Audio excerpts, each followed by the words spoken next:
Wonderful. But like the border. It is 3:03 and it's time to call the October meeting of the Grand County Economic Development Advisory Board to order.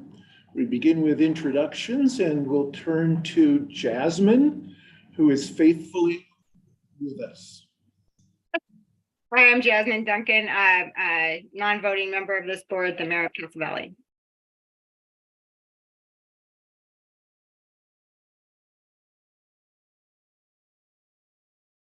You didn't hear me?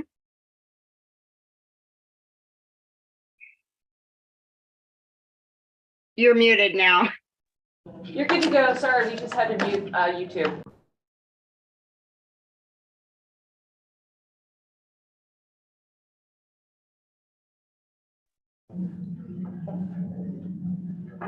Even though I believe everyone knows one another, we should do introduction and start with Mr. Fredrigo.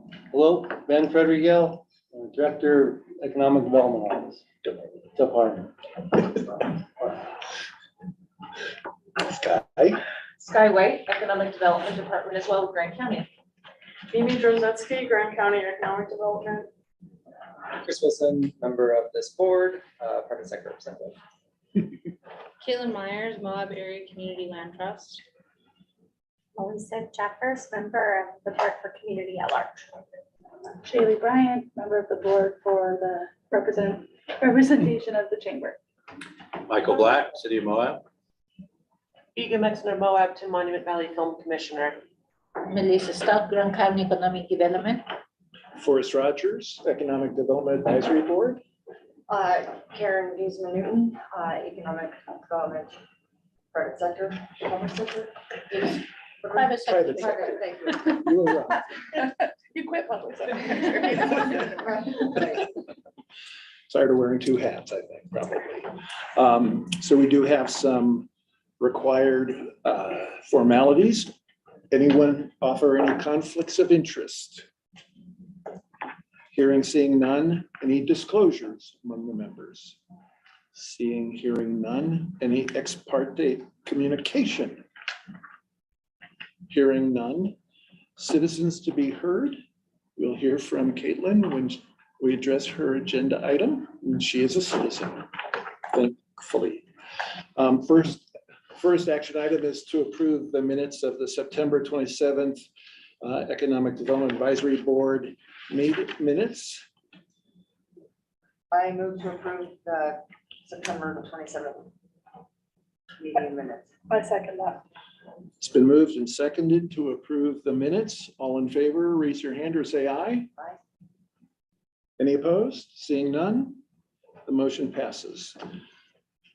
Compliments, Sky. The additional detail that's provided in this is really helpful as a reminder of what's been going on and a reference to the items that are accompanying the minutes. So thank you for all that detail.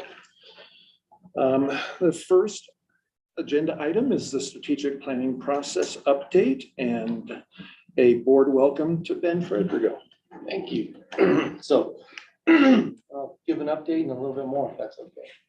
We'll have to All right, decide about the you more. pull me back. Well, first of all, it's good to be here in person.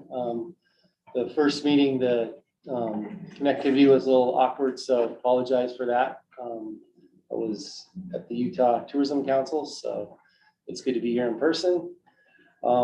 Officially, this is day 38 on the job. So this is important. My team knows, or our team, that we have a 90-day marker. So we're a little less than halfway there. And it's been a great 38 days. Just a couple updates, things we've been working on, the strategic plan. So better destinations. It was a very good situation for this to be backed up to start right out of the gate. So with my arrival, we've had 2 preliminary meetings with the team, the Better Destinations team. Our current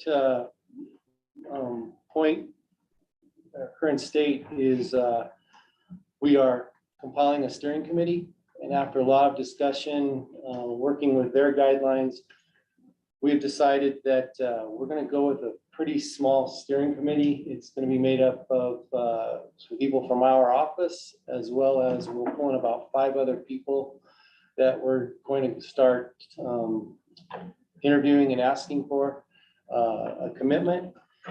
The goal is to steer this project and keep it on track. It's not to steer a conclusion. This will be merely facilitative. There's a lot of rigor, a lot of balance. And like I say, after a lot of discussion, we're going to rely on the committee to present a wide open stakeholder population that we work very hard to get all the voices that need to be heard, working with the team. If people are critical of this or do not like this idea, I am the throat to choke. So the complaints and the comments should come directly to me. So are there any questions on the strategic plan at this point? Okay. Second piece is one of the main hurdles we got through last week was presenting the first draft of the budget to the county for our 2024 year budget. It was a lot of hard work by the team, very helpful review to understand what was done in a year that I wasn't here. So next year will be a very different drill, but the team did a great job helping me understand what we've done in the past and what was working, what was status quo, and what maybe we could peel off where we needed to maybe increase things. So we have some focus on, little shoring up our team, bumping up some training possibly, and continuing to do the good work that the team is doing with a lot of focusing on strategy and understanding postmortem what's happened after events and getting metrics that can help us describe things and serve the commission with good advice as well as these teams. One of the things that I did do in the budget request was I asked to shore up and put a lot of backing behind the film commission. That is a data-driven decision, and I'll be presenting that to the commissioners. One of the things that is becoming obvious is that through the state audit and some other surveys, that it's a way to feed our TRT as well as some of our other tax. Just one project that was estimated to be 45 million in spend on a 57-day production. The audit numbers are in, it was 70 days. The total spend in 3 counties, Emery, Grand, and San Juan, was 45.7 million. Now, back of the napkin math, that's 771K, just in very conservative tax figures. That's 70 days. That's not mutually exclusive. You could have 5 of those going on at the same time if you were lucky enough to have 5 productions. Just in September, an event that probably most of us don't even know about is the Film Commission was able to pull a advertising production over into our county for just a few days. We had people doing production work here for a few days. I think it was 7 days. I can get the numbers for you. But again, these things are happening. They are highly remediated. So we are hitting the responsible recreation in a way on that. So I just think that that's a good argument to make, and we've got to make it with the numbers, because in a year that we're forecasting either a flat or decreasing TRT number, that we need to take advantage of this. And we are in a co-opetition model. St. George is very aggressive. They are building a big soundstage, doing everything they can in a state to get movie production. So we have the most beautiful landscape. Let's fight like heck to get everything up here that we can.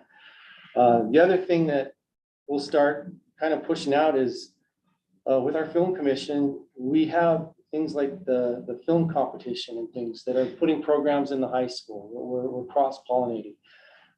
I'd asked our commissioner when she was putting her program in the high school. Would you think about doing the Student Career and Success Center? There might be someone over there that would be interested. She was way ahead of me. She already had one and possibly two signed up. And who knows, that could be a life-changing situation. And I like those kind of opportunities. There was a person that was in my wife's high school class that's in the movie industry that grew up here. I'm sure that movie history got him out there. So that you know where my headspace is, I am supporting that. It also gives us the chance to leverage with other departments. We have some expertise. We have Responsible Recreation that's going to be doing Crux Academy videos. They've asked for our help in measuring on the back end how these things are viewed. We've also got someone that can help with production ideas. And so we have a consultative side there. So that kind of gives you an idea of the big focuses in the first 38 days. Now that we've got the budget hurdle done, I will say at this point, I've had a lot of discussions, meetings, training about TRT and tourism. There's been a lot of TRT tourism conversation. Now it's time to kind of shift gears, let the dust settle, and start thinking about the economic development in the Grand County. It's time to really start understanding what's happening in our local economy, with the schools, the jobs, that I call it the area under the curve. So we've got to get metrics and start understanding what our current needs are, our needs assessment. I can tell you anecdotally from some conversations, there's some things that we can really go attack. I've spent a little bit of time with planning and zoning, so we're starting to understand some of the affordable housing model, some of the gap there, and that's something that we definitely have to chase very aggressively. I am starting to have one-on-ones with all the commissioners. I've had 2 so far. I'll have 1 more in the morning, scheduling the other 4 to happen very quickly.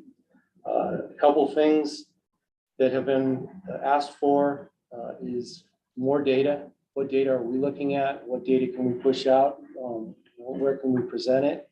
I know that that's helpful to this team, definitely the travel council as well.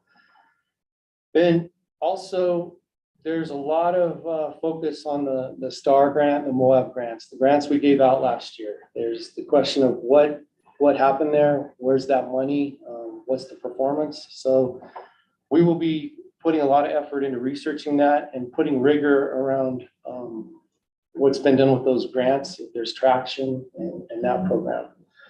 So, and that just has to be answered. We owe that to the constituents here to understand what happened with all that money. Has it had positive benefit? You know, did it flatline? Do we need to go help someone get to what they presented? So, and full, I guess this is a disclosure as a STAR grant recipient in my previous position. I know it's important that we tracked it and we need to go back and prove that we said what we did in those situations. So that's kind of where we're at 38 days. So I would open it up. Does anyone have questions? Come on, one question, but not from Forrest. Jasmine, do you have a question for Ben? I do, Ben. So when you say the dust settling with the like our responsibility or accountability for like the travel council or the tourism? I think I'm just saying is that the dust settle for me is we've been focused on getting a budget presented and so and a lot of the you know, coming from the Utah travel meetings, and there's the focus for me so far has been so much travel that now it needs to become a lot more focused on that economic development.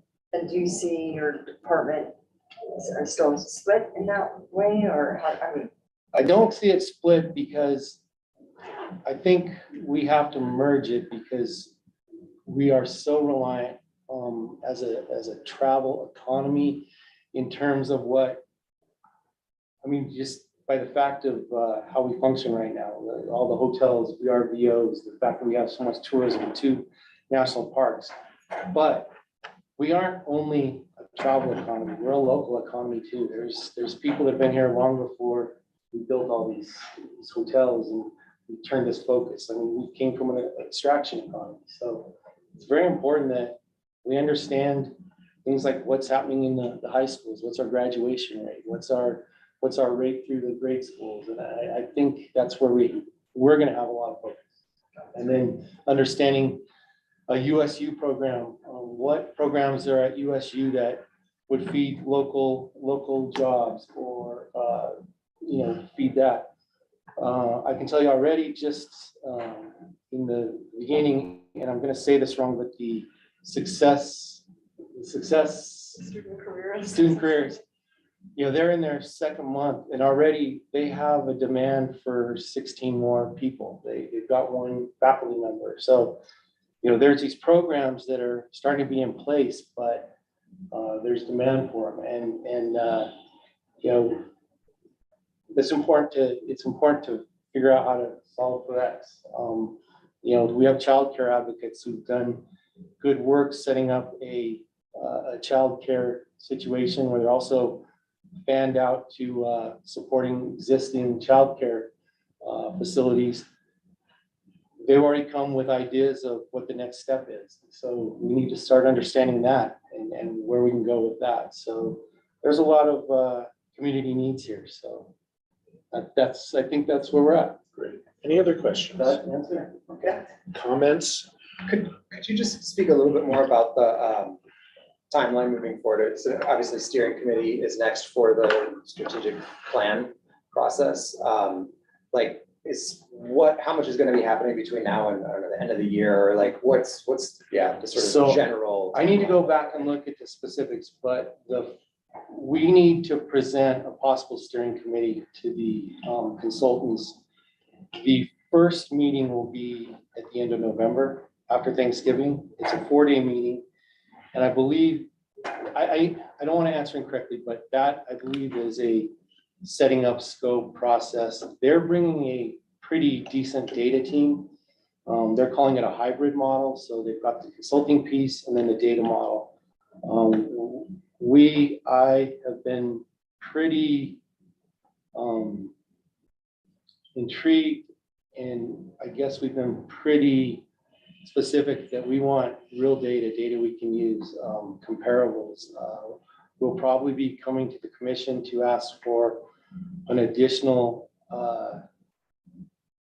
visitor study that is, how was your experience? What did you do? How do you compare to some comparable towns? That is in the budget, but this was an RFP that was done not as a sole source contract. So it would be wrong for us to just go hit the switch and say, let's do this. So we need to get approval to add that in. But we're trying to look at this in a way that we don't get a result that is the same as previous strategic plans, like, plant carnations on Main Street or that kind of thing. We need to know, what's really happening here. And we've all on the executive committee done some drills where we said, what's our expectation? And there's a common theme that we'd like some traction, something that, gives us something to present back, that these are things we can go do. I will tell you that the discussions have been very good in my mind, in that they have really talked about, once we get going, that all stakeholders are heard, that, not everyone gets to weigh in and have it go their way, but we don't want to eliminate anyone from being in those meetings. I will say, having Mimi here as a Vista, she's done a great job of making sure that we are always reminded that there is a marginalized group here. We have tribal groups that she's done a very good research piece and convinced me of a possible way that we do a very good job of creating a liaison that is maybe intertribal. So we are striving to make sure that we have the right people giving the voice to the customer, and it's not us in the department. So. How is the steering committee being assembled? Well, there was a lot of names that were then So there's a lot of names were put up and a lot of people that we could put on this group. We could have a steering committee of 30 people. Now, I've used the analogy of, let's take 5 of our friends on a Friday night and go figure out what movie we want to rent. 3 of us will probably watch the movie together and 2 of us will be mad at the other 3. So with a lot of back and forth, we have decided that for now, it's going to be a small steering committee. It's going to be, if we set it up right, we'll have a commissioner that represents each side of the view. We'll have a couple other people that have some exposure, that they know multiple groups that they can go draw from. But the goal is to get people that are committed to showing up for multiple meetings during the year and having a discussion how to keep the project on track. The argument that I made at the end was, we are a small town. We are a town of, or a city of 5,000, a county of close to 10. With the steering committee and then pulling in stakeholders, I think we can find all the disparate voices. If we have a large steering committee, my fear is we're going to not stay on track and we're going to start forming the desired result. So that's been my argument on that. How and when will they be chosen for half the year? We've already started putting the names up and we're going to go start asking people, and we're going to interview them and see if they're willing to commit to the required commitment, and then we'll be very transparent on who the steering committee is. Is there a concern that if you guys are just selecting and interviewing, that no matter how fair you're trying to be, that it's always gonna have a bias? The concern was this, and this is that we can start with a small steering committee. We can always add people. If we start with a very large one, it's very hard to kick people off. So if we get where we're steering incorrectly, we certainly can add more. So that is, and the main thing is to get this thing out of the gate so that we're on track with the project. So, but it has been discussed a lot, so. Yes, so, but we will report out, be very transparent on who it is. You said commissioners on either side use a term like that. Does that mean what I think it means? It means that, yes. Okay. I'm just trying to figure out what the sides are. So, but you don't have to go there. You can wait until We just want it to be very balanced. I mean, it's got to have commission traction as well as, There's just very few things in this county that have balance, so that's where it's. well, I mean, once we're going, I mean, we're in front of everyone. We will lay the criticism. The main thing is to get to the steps where we start getting the survey data and the voice of the customer. So. Then, if I may, because we mean, Am I over 5 minutes? I'm sorry. We have questions. Just, Doesn't count. trying to be inclusive in getting different groups. I think a lot of times we miss our youth, and this really is something that we would hope that would be like a very tangible, driven product that could go forward, not just in our terms here, but in the future. And so it would be really great to get buy-in from the high school or the, junior high. because this is who we're really creating this community for in the future. And often we don't really give voice to them. So in terms of answering your question, how do we get to the names? We had, I think, 3 people that we had on the list for steering committee that were either through the school system, in some way tied to that. And we said, okay, do we need this person to steer, or do we need this person to help us be a stakeholder and go find these voices? All 3 will be stakeholders. So no one's being eliminated. It's just we're gatekeeping at the front to bring everyone in the second step. So if we're failing, we'll course correct. Want to hear the business community is represented really. Absolutely. I think this group has talked from the very beginning of the first conversation about a strategic plan is the need for inclusivity and diversity is not just racial and ethnic. Right. It's, Not in Moab. pardon? I said not in Moab, that's it, yeah. And so we have to remember that. And I really appreciate your point about the fact that it's the kids in school who are going to be living in that future, whereas many of us might not be. So thank you for mentioning. I'd also have one thing. A lot of this has been thought out and pretty serious discussions back and forth because it's a challenge for me not having been here writing the RFP. So coming in with a signed contract, but it's also a challenge for the consulting firm because they are now answering to someone that didn't submit the RFP. And I think with their data team and the people in place, we're asking some pretty rigorous questions that let's start this thing correctly so we have a good output, that we don't just go through the process and let them lead us down. And we've already challenged them on some different points, like who do they see as comparables to Grand County? Where else do you have a one road in, one road out community that has a Department of Transportation highway as the main street?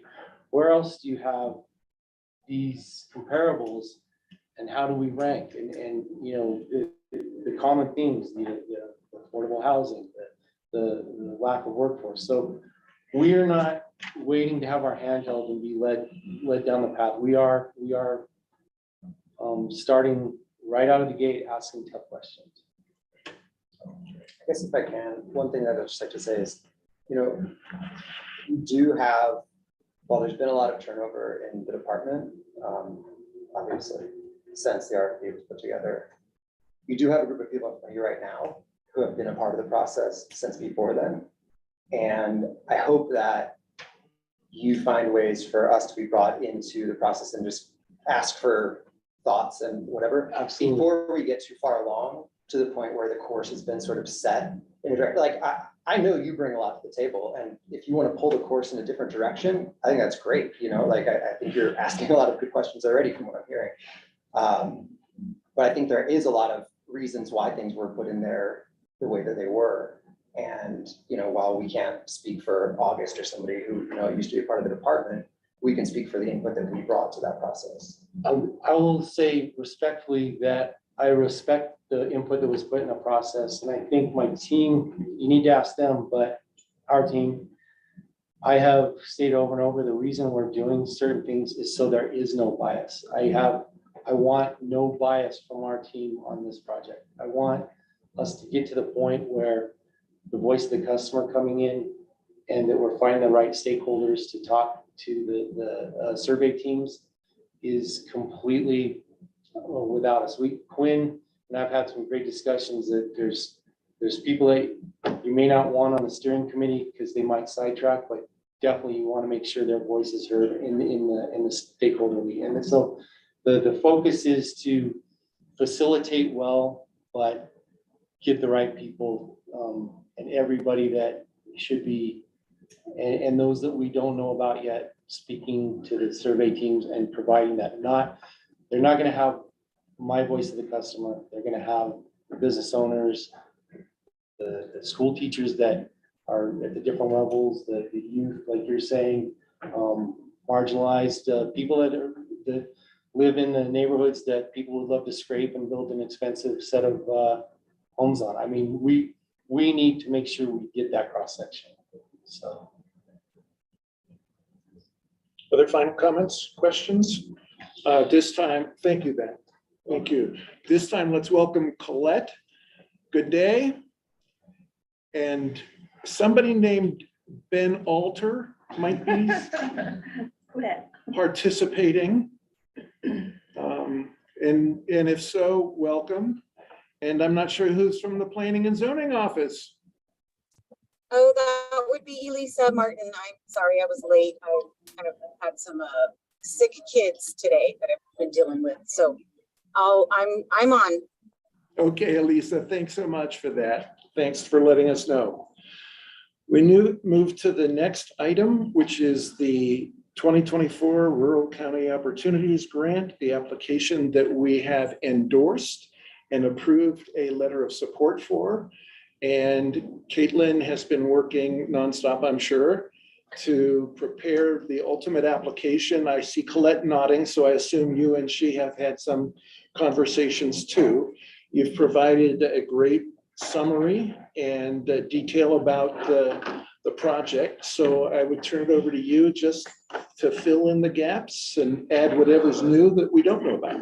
Sure, I'll pass it to Sky. Yeah, and I'll just say, what I included for everybody in the attachment to the email, agenda was nothing new.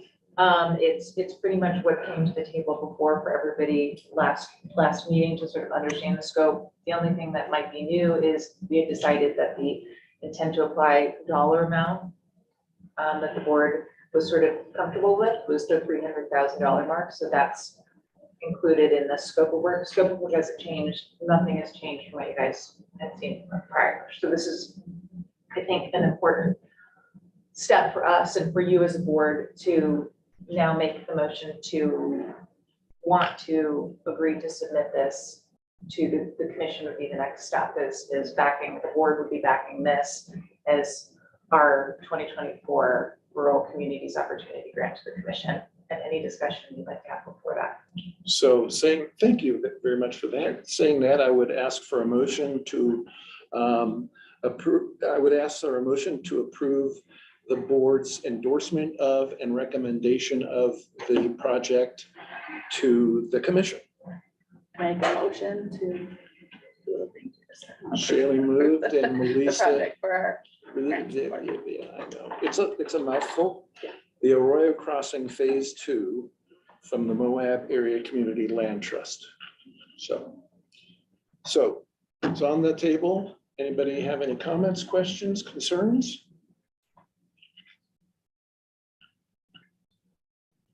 Anything you want to add, Colette, from your perspective with the state? The application is shaping up nicely, and I feel strongly that it'll be submitted on time and it will be a very competitive application. Wonderful. Well, thank you for that endorsement and support. There's a motion on the table. No comments, questions? Yeah, Karen? I mean, I'm fully in support of Arroyo Crossing Phase 2. Just would like to state that I am disappointed that we weren't able to also assist with the project, the side street parking for the city, especially when they presented at their meeting last week that they're under budget and are having to scrape many of the amenities that were part of that project. So I would just like to say that it's unfortunate we couldn't help with that, but happening that we do have a project moving forward. So concern noted, and thank you for that. Nothing else? All in favor of approving the motion? Raise your hand. Any opposed? Seeing none, the motion passes. Sky and Caitlin, thank you so much for your work. Thank you so much. Now go do some good work. I shall. That's what you do. That's what you do. And as you recall, we've had some conversations about the relationship between the county's proposal and the city's proposal. And we know, Michael, thank you for being here.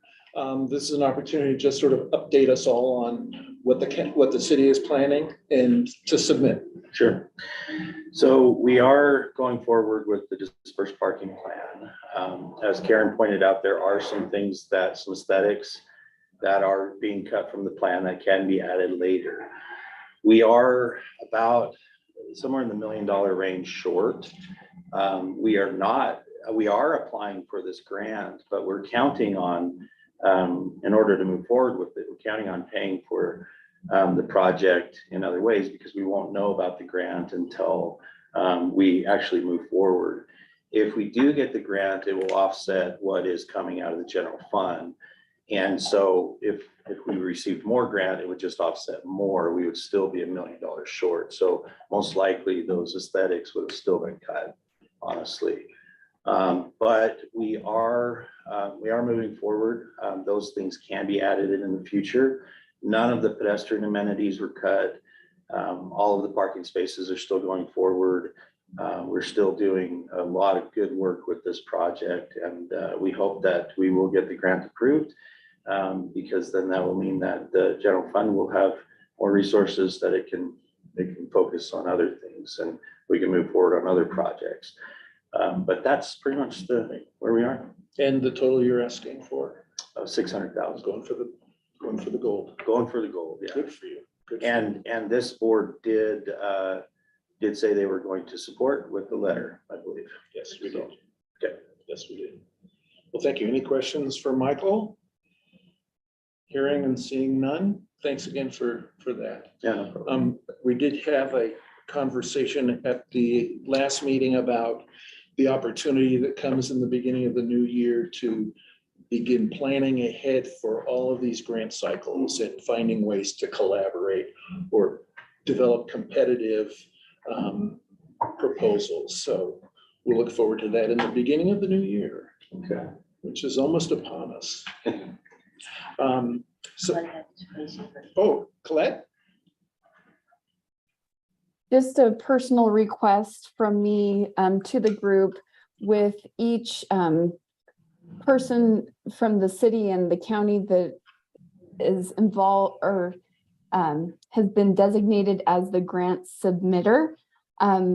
Please be responsive with requests that they have for letters of endorsement and statistics.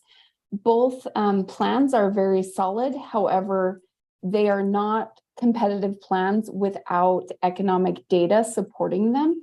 And so if this group, since you're all here together, can commit as a whole to be responsive to both Richard and also to Sky as they're trying to finalize these grants in the upcoming weeks, that would be much appreciated. And again, give the community a much greater chance with those economic data supports. That is a refrain we always appreciate from you and something that we always need to keep in our heads. So thank you again for that. Any other questions? The next agenda item is a discussion about the applications that I believe have been posted for membership on the advisory board. Is that correct? They have They been? have been as of a few weeks ago. And they're Wonderful. on the door too. Okay, okay. So a quick update. You've seen the list of those of us who cycle off at the end of this year. These are terms that end Karen's, Denise, Hussein Denise, and Forrest Rogers. And there's one other issue that I think we should address, and that is the fact that the current bylaws state that the Department of Workforce Services will appoint their representative to this committee, and that is a voting representative.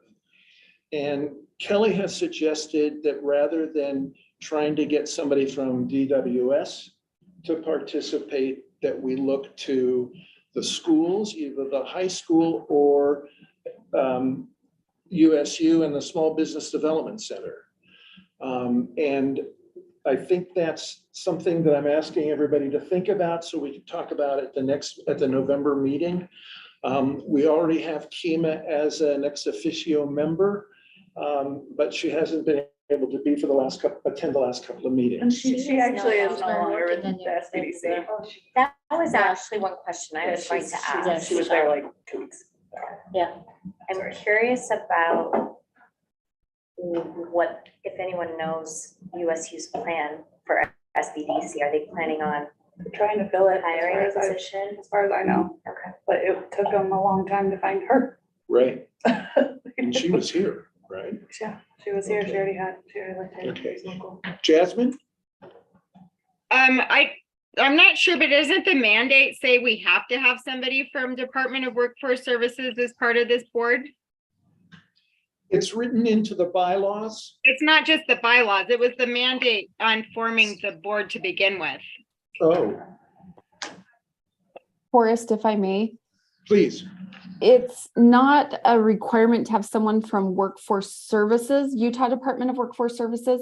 You just have to have a designated workforce person. So someone who's working and knows the area workforce needs or works in human resource. So it can be a variety of individuals, but it does help if you have someone strong from the community that is working at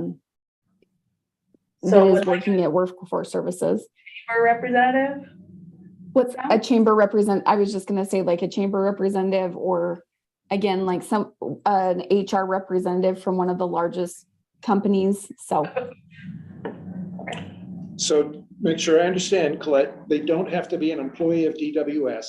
They just need to have an understanding of the labor force issues and what's happening, the dynamics within the labor force. Exactly, yeah. Okay, well, that gives us a lot more to think about. That's Gives you wonderful. some options. Okay. I don't think we need to take that particular issue up today, but it's something to think about as we come to our November meeting. So August, are you? Sorry, are you thinking that, we would, if we brought somebody in through the schools, that they would be a non-voting member, or can we change the bylaws? Like, do we want to? I'll see if Quinn's willing to jump into that, or that's okay. We're talking about the bylaws. Yeah, do we, I'm just mentioning having somebody through the schools, maybe fulfilling that. I'm sure we haven't even gotten that far, but I'm voting member or a non-voting member, and do we want them? Why don't we look at the bylaws? If they would be the work. I'm just wondering if we are already fulfilling that need, Essentially, they would be voting. because I'm on the That board. is voting. Right, it's a voting. As the chamber representative. If we decided they represented this. Exactly. So it's already being fulfilled, therefore it gives us a little more Yeah, freedom. DWS appointed Okay. Kelly as the voting member. Yeah, that serves feels on the Yeah, board. but, so I'm just looking at the bylaws right now. Yeah. And we have these positions that need to be filled, a county representative, a workforce representative. So I think, but it doesn't state which of those are voting and non-voting members, right? So I just want to say it one more time, doesn't me being on the board already fulfill that? So it doesn't make us have to have another workforce member if we choose to fill Well, those if you, seats with other people? yeah, I mean, you would have Set to a become, chamber. instead of being the chamber representative per se, you'd I have to become the workforce So you need representative. both, okay. I couldn't do Well, both. I couldn't fulfill both things. I mean, Colette might jump in here, but I mean, it Yes, doesn't I can. say, you don't, I think she's nodding chamber yes. representative isn't one of the ones on the list. There are private sector representatives by law that need to be a part of this. Because when they we approved can have me being on the additional board, they members. said you're the chamber representative. Right. But it's not even in the bylaws. We have two bylaws for this board, it's quite confusing. Yeah. And they sort of shuffle between, there's sort of two overlaying. Because we mix the diversification and economic development board, we combine. I mean, I'm down to have more workforce people. I would just, it gives us a little bit more freedom to, choose the best applicant if we are indeed already fulfilling the bylaws.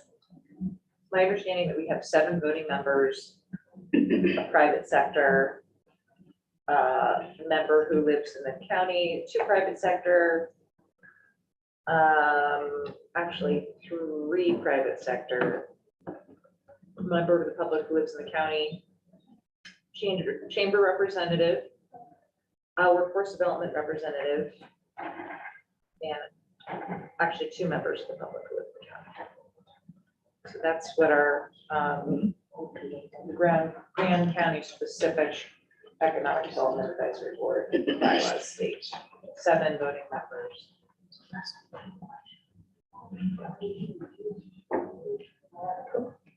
Okay, so are we, Well, Colette just agreed that I could technically operate in both capacities. No, I don't have 2 votes, but is that, were you agreeing with that, Colette? Yeah, if you were the designated workforce person, then you could I mean, you can technically represent the chamber. It's not an either or. The chamber, because you are involved with multiple businesses and kind of keep tabs on workforce needs for all sectors of businesses, it gives a broad overview. So, but if you feel that you want someone from the schools or the university or workforce services, that could be a separate position. So it's clear as mud, I think. So, and Sky made the point that there were two boards that were merged. Right. And there are different criterion for membership for each of the different boards. Because one was the diversity and one was the development. Right. And so I think what we can do is between now and the next meeting, clarify that what we are trying to accomplish as we recompose the board. Do we have any applicants yet? Good question. I don't have the answer to that. That is, we'd have to check in with Alicia on that one. But I can definitely check in and see where we are with that. If we've gotten anything in. So it'd be helpful if it's something that you can do, Sky, or somebody, oh, I'm sorry. who?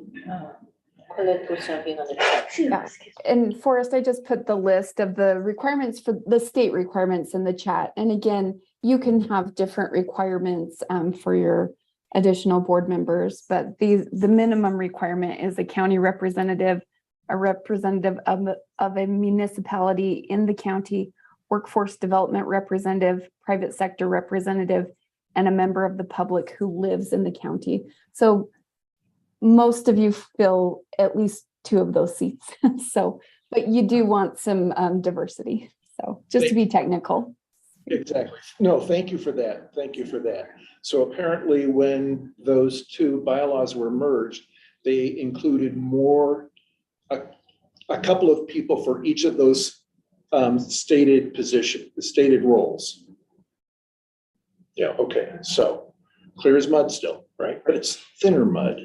Of course, I love the idea of having somebody either through the diversity or through, I mean, someone in education to be a part of this group. I think it would be fantastic. Yeah. I'm already working in silos, so. And having Megan on our meetings has been super helpful when she's been available. Right. When Melissa brought it up, I'm sorry, am I allowed to speak? Yes. Rachel Senta from USU, who handles all the, and she handles the concurrent enrollment for the youth at the high school as well. And she worked for the city, so she Right. understands government. Right. She was a recorder for the city for so many years. She could be a really, I mean, just throwing it out, but I don't know if Rachel has had any interest. Wealth of information. She's a wealth of information on so many levels. She's kind of awesome. In So- fact, I would you second listed all- that. That's Elisa, seconding Yeah. that.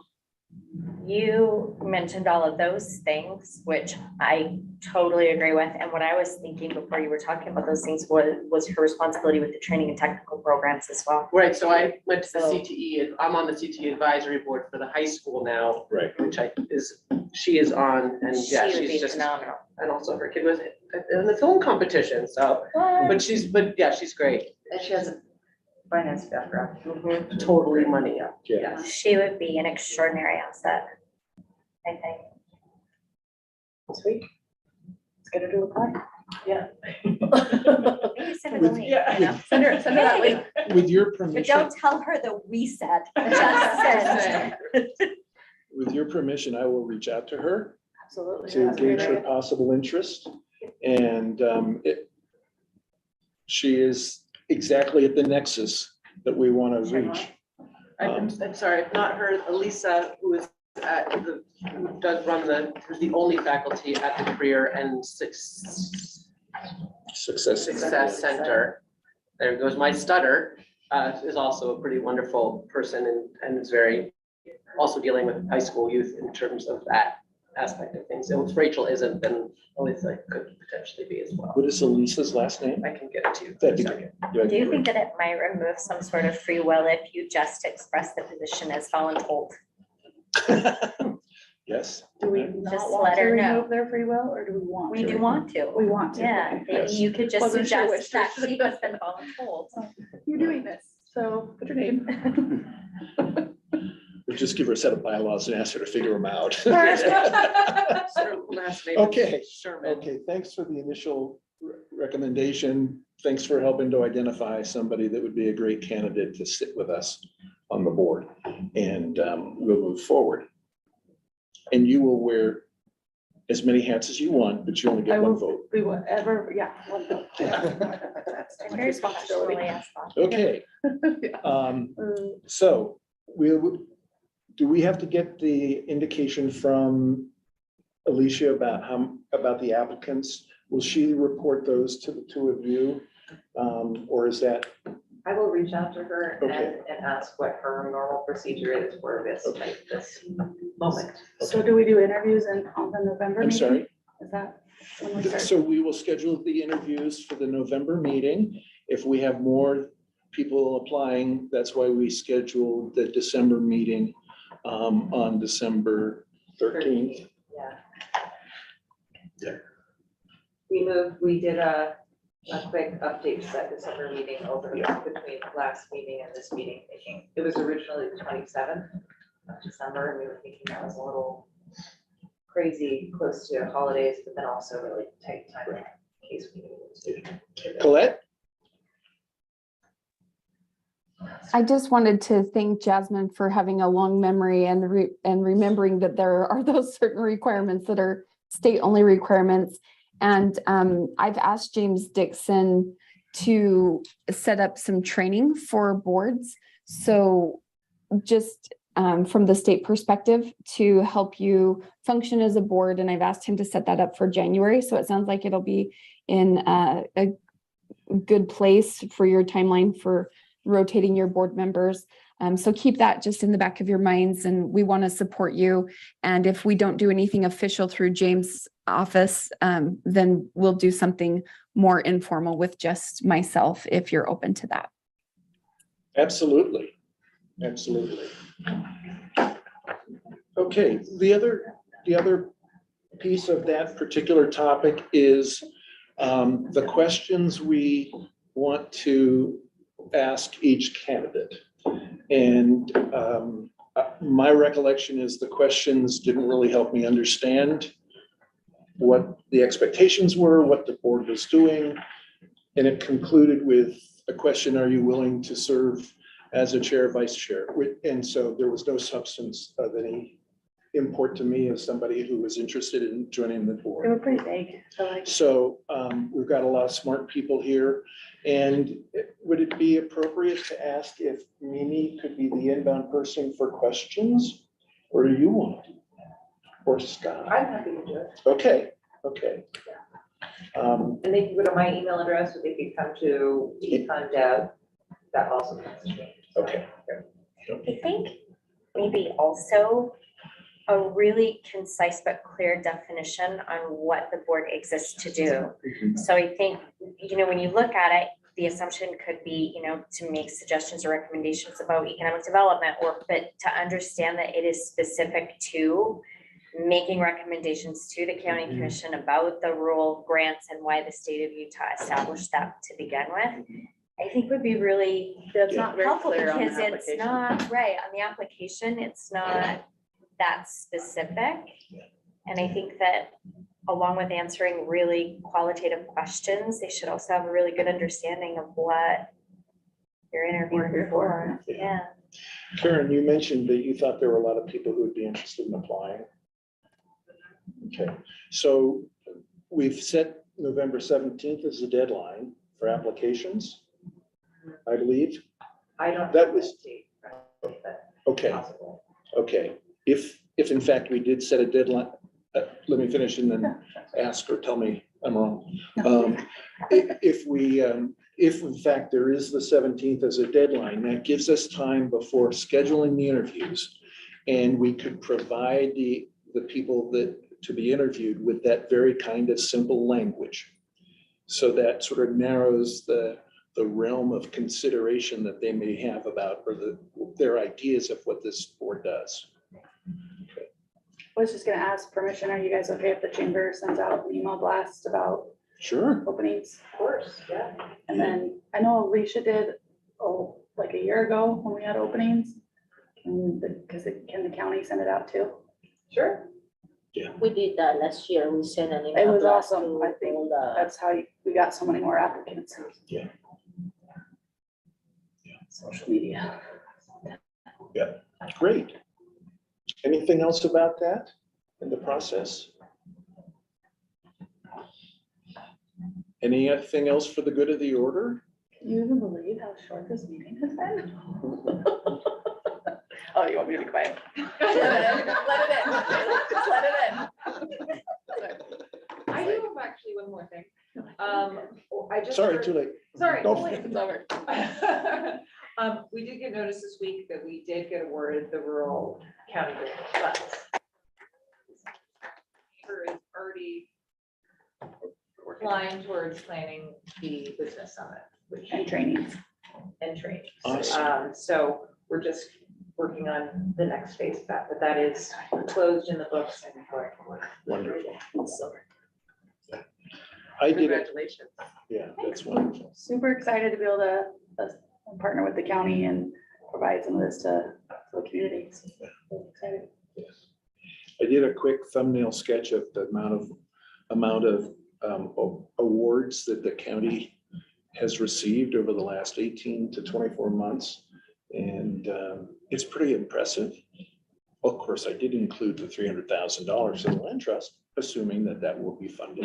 So it'd be helpful. And I gave us a draft spreadsheet to Sky, and I think at the next meeting, it would be good to take a look at that because the county doesn't toot its own horn. And I think it's important, especially for members of the business community, to understand what the county has been able to do to promote and support businesses. I think that's really important. I think sharing that publicly is so awesome because I think sometimes we lose sight of what is really happening here. Okay. So let's share it with the newspaper. That's what I'm saying, Write an like, article. all those guys are, I think, Ben's job and, Cool. yeah. press release. I think that's Okay. awesome. Well, if there's nothing else, we are adjourned. Thank you. Thank you. Thanks. So, Alyssa. good to see everyone. Take care. Bye-bye. ALYSSA. I was like, Sherman. we're gonna have a very different conversation talking about that, but I was like, did I have that? What are we gonna do? I figured. Before